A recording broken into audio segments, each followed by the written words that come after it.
મને કદી કદી મેવાડી બોલવા શોખ આવે जी। रेसिपियाँ तो डाल में थाक जाऊँ, पर मैंने तो खाबा पीबा को शौक गणो जी। देखो आज तो संडे हो जो, आज तो ढोकला बनाया मस्त, शाम तक चाल जाए।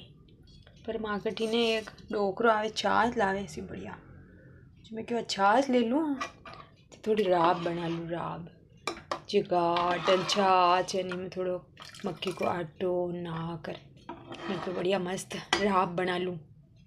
सुबह माँ की माँ बेटी के उपमा बनाऊँ जो छाछ मस्त काम आ जाए।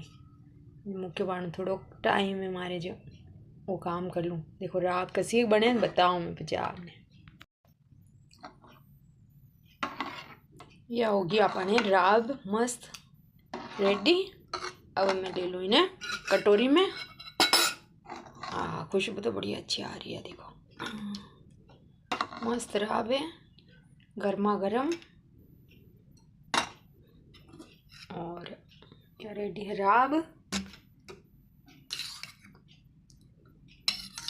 आप भी ज़रूर बनाओ और घर वाला ने जिमाओ, मैं भी जिम लूँ। पसंद आवे तो लाइक शेयर सब्सक्राइब कर जो। धन्यवाद।